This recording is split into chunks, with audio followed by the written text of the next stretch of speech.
everybody. This is Professor Pilar here again with another tutorial, and I'm trying some new software, this really awesome software called OBS, and I'm giving it a try.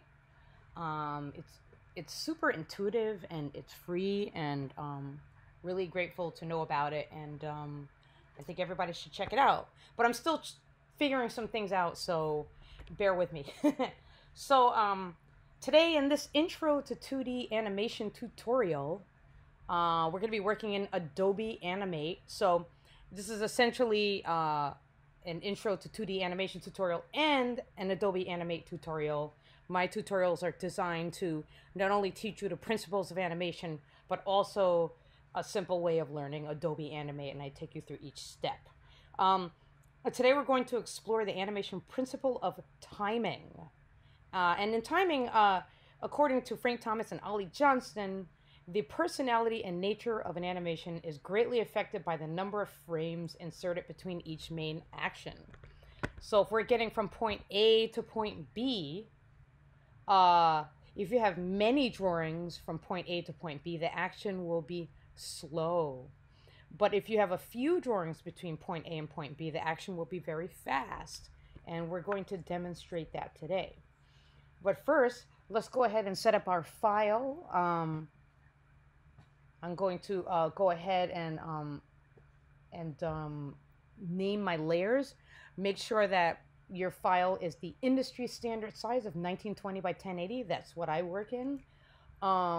Also, make sure it's set to industry standard of 24 frames per second. That's what I always make sure to work in.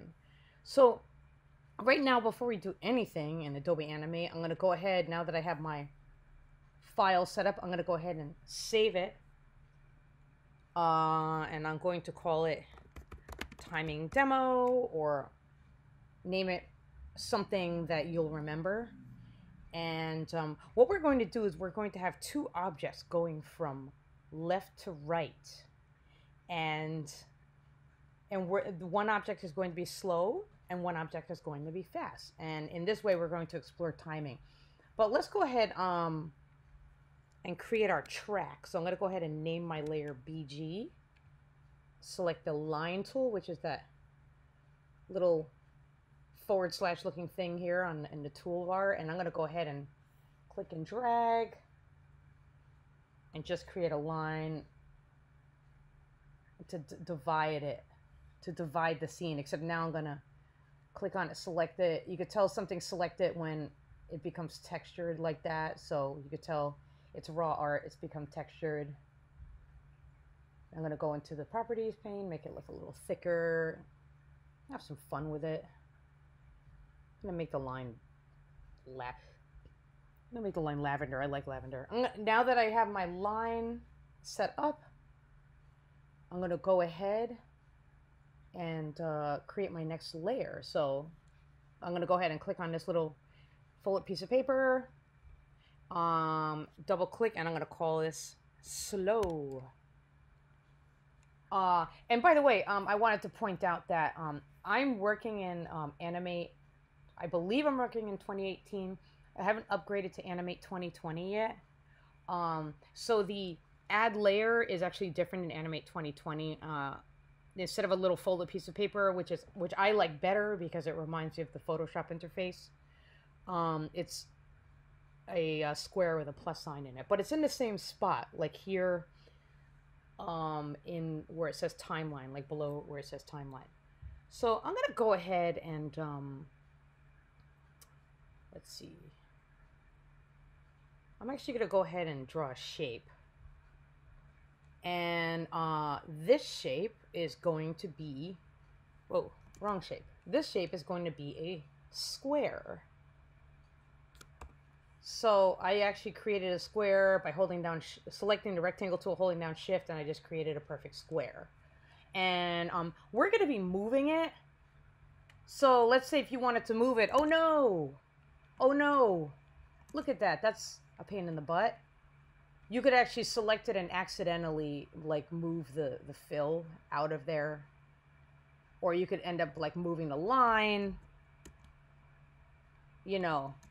So in order to avoid that happening, I like to group it. So, and this is still raw art. That's why it does that. So I drew my rectangle, Command G, and it actually gets like a bounding box around it. See? Or you can't see the bounding box, but it's kind of like, see that like light green line around the edges. And the cool thing about when you group something, not only could you not separate the fill and the line, you could also, look at that. It's like the eraser, you can't erase it by mistake. But if you wanted to do something, if you just double click on a grouped image, then you can go inside, do something to it, then click on scene 1 to go back to the main timeline. But we're not doing anything to it right now except moving it around. So there's our slow square. And now I'm going to draw our fast rectangle tool. What if we made it a triangle?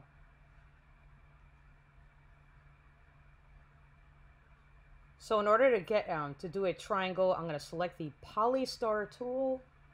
I'm going to go over to the panel over on the right, click on Tool Settings and Options. Or Tool Settings says Polygon. So number of sides, 3. Hit OK. And look at that. We have a triangle. Pretty cool, right? And then let me select it. And now I'm going to select like a different fill. I feel like this is a speedy triangle. So I'm going to go ahead and make it red, like sports car red. That looks good. And now I'm going to go ahead, Command G. And Command S. Now I saved it. So now I have set up my scene.